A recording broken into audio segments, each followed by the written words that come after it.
Hello, my name is Damien Donnelly, and I have been living away from Ireland for the past 23 years.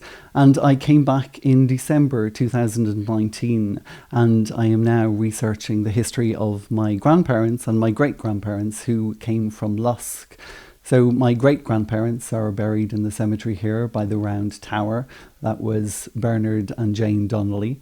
And my grandmother and grandfather are buried in the cemetery. And my mother now lives in the family home, which is on Effelstown Cottage on Station Road, and that was built in 1904. This poem is called A History of Home, and basically it's about the shadows of the house that I live in. A history of home. I live now in various shadows, and only a few whose forms I'd distinguish. By a round tower on a little hill, at the far end of a short road, I can read the names of the first ones who named this place as home. I've no faces for these folk, who were whispers even to my own mother, the mother and father of her father, who is now but a whisper to me. The bagman, he called me, till he passed on when I was 5. I remember saying goodbye to his bald, skinny head in a dark room with brown walls, and a glass atrium you walked through to get to him. Now he walks behind the glass that once held his warm voice and soft shuffle, along with his wife, my gran, my nana, with her cardigans and concern and coppers for the collections in the church and later in the summer, for outings to the slot machines, where the train comes to the end at the edge of the sea. All things have endings. Even waves crash. Nana is now in the grounds of that church she gave her coppers to, next to her man, her pop. Real name Bernard, my middle name. All things come back, like days after darkness, names that we lost, and laughter after loss. And then mothers to their mothers, like mine did when we lost Dad. And sons to their mothers, like I did when Paris said adieu. Adieu. To God it means. Funny way to say goodbye. All things come home, like me now in this house. My mother's house, once home to her mother's sacred heart and her father's devilment. Once home to my mother's grandparents and her brothers and sisters and the cats and the dogs and the odd chicken they kept in the pig cot that never held a pig, where the boys stored all the pears they'd pilfered from the orchard. We planted rhubarb last week, and a sprig of wild spinach I'd plucked from the edge of the savage sea, in the back garden of this little house, where the shadows watch over us, in various forms I'm trying to distinguish. This poem is about going into darkness but finding a light within that darkness. So to be able to accept that there is happiness and there is sadness, but finding a way to walk comfortably with both. And this poem is called Scarlet Rising. Eat the storms, mother said. Boil those beds of bitter blackness until the dream rips through the rain and translucent turns to trust. Even a diamond must ache in the darkness until compression can no longer conceal. Eat the storms, mother said. Slip out of shivering skin until touch recalls the sweet music of scarlet rising. Caught beneath the lick of leaf, lost in the shadow of the shade. Even the petal must rise above the thorn before it can dance in the light.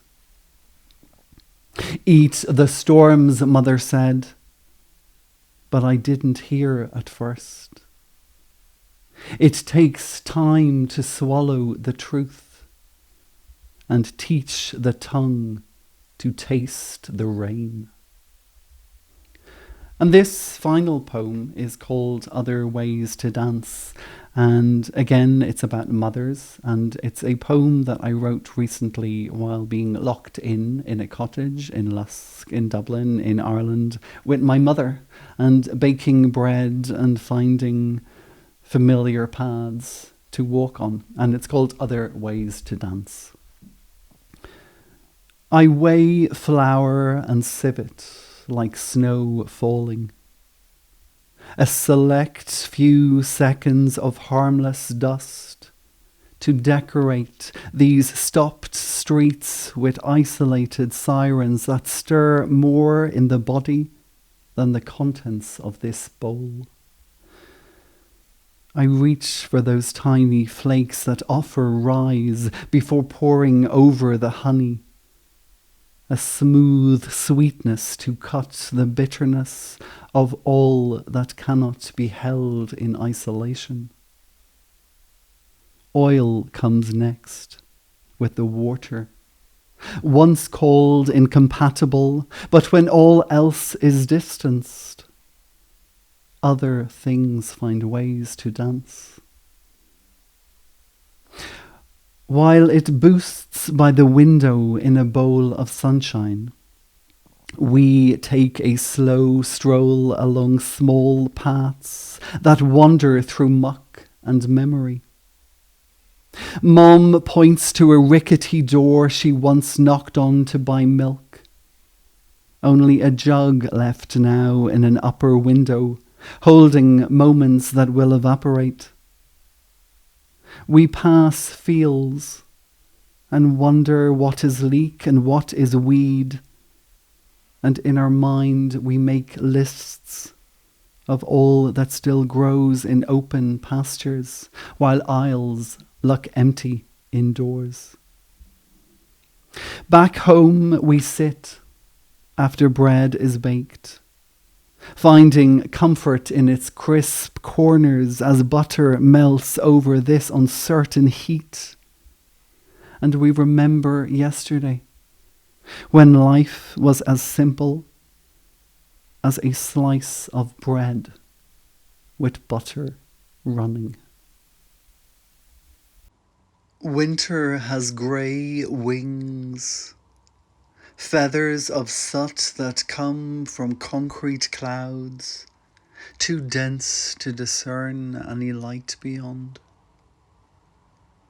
Winter wears grey wings, but spring is an architect of possibility by a canal of colour, sweeping in after the frost to bathe us in a fresh breath that blows across a chest once in chains. Round the red bricked bridge we ride, each pedal pushing past the storms that rained rivers through our winters. Follow the river, she sings. Seasons are short, but the earth is a sphere turning towards the light. Dark doors open often into hopeful. The river recalls its route, regardless of the water. Blue can be a bright beacon.